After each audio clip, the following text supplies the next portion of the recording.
Hey, happy good morning. Happy Monday morning to everybody. This is Gimpy's History Corner. I'm Gimpy. I want to congratulate my grandson Ellis, who team won the league championship yesterday. He won another trophy. I guess 2 in a row for him. Good job, Ellis. He calls me Gimpy. That's where the name comes from. All right, we're on video number 41. This time it is an American author by the name of John Steinbeck, who was born February 27th, 1902 in Salinas, California, which is a farmer's area they call the salad bowl of the nation. So they grow a lot of lettuce there, apparently. He's of German, English, and Irish descent, and the family originally came from Germany in 1858. That's 8 years after my dad's family came. And their name at that time was Grobsteinbeck. And the first one that came over dropped the Grob, I guess, and just left Steinbeck. His father was John Sr. He was a bookkeeper and treasurer of Monterey County in California. And his mother was Olive, and she was a school teacher. And she's the one who loved literature, which is where John got his love of literature. He attended Stanford University, but received no degree. He only took classes he thought would help his writing.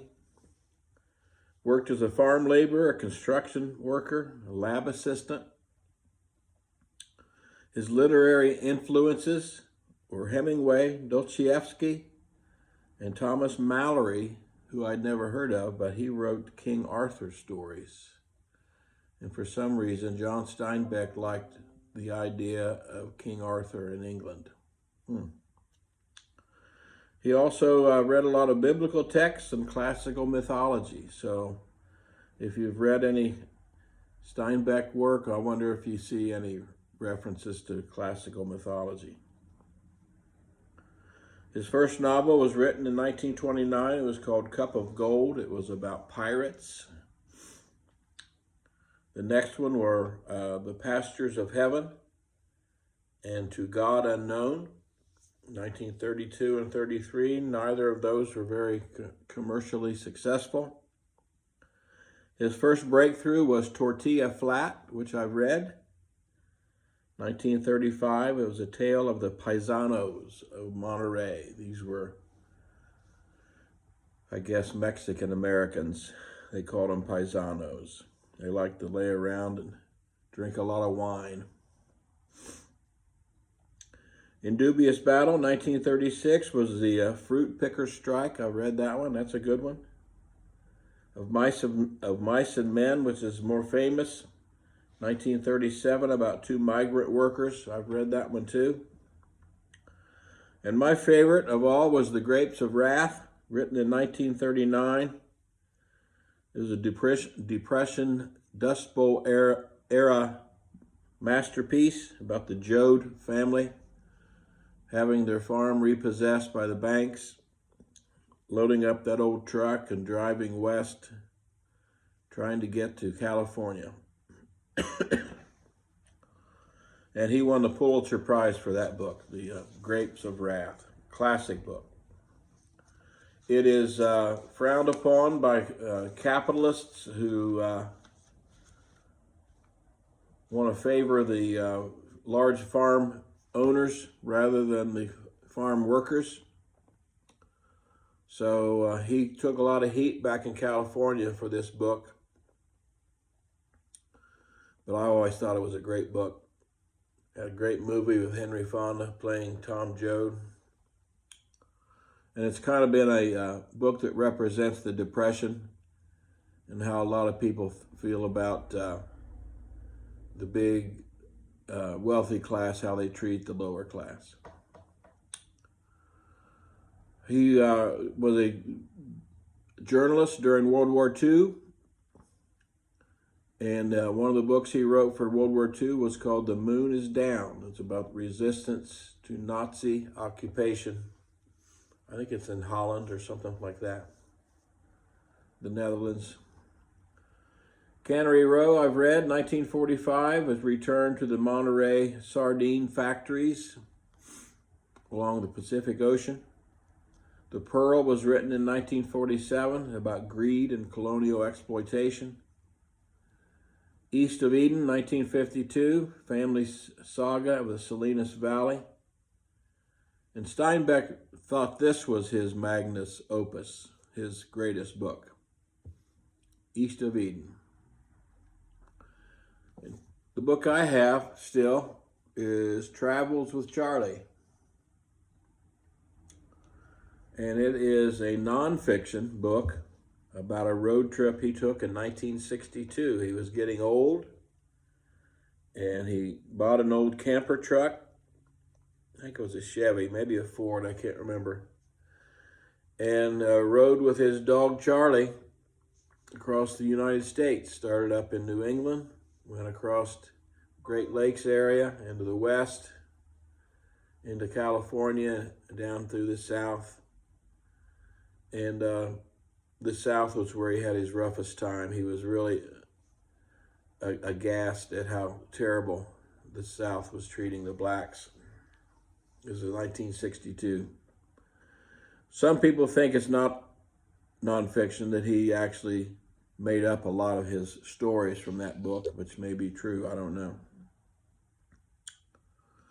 And in 1962, he'd already won the Pulitzer Prize. Now he won the Nobel Prize for Literature in 1962.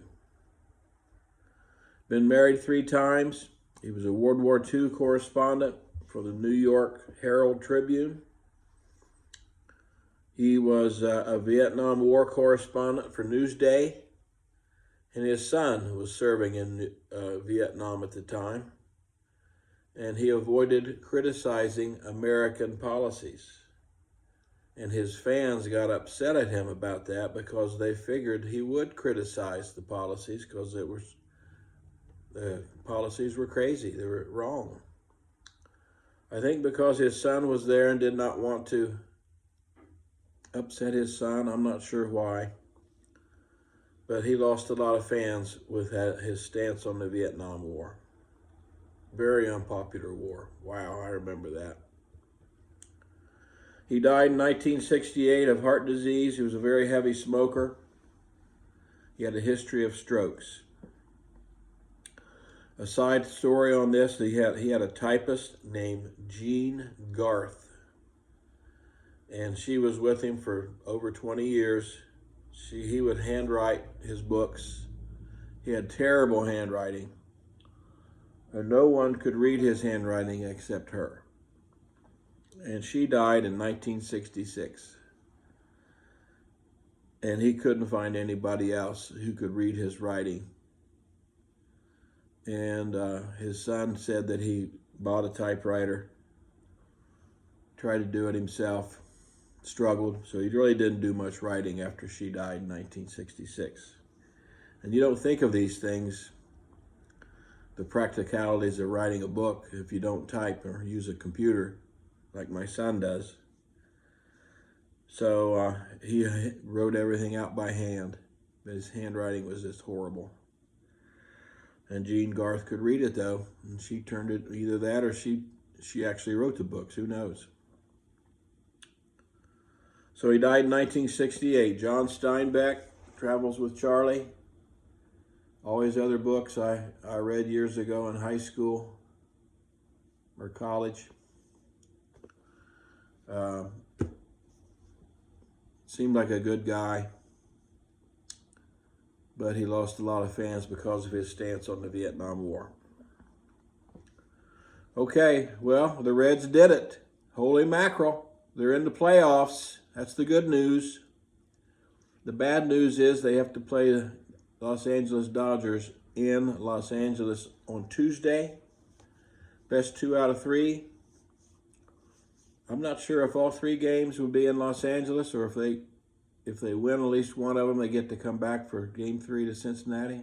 I don't know. I have to figure that out. Bengals play tonight, and I got my Bengals shirt on underneath my Ohio jersey. So go Bengals. Thank you all. Have a good week.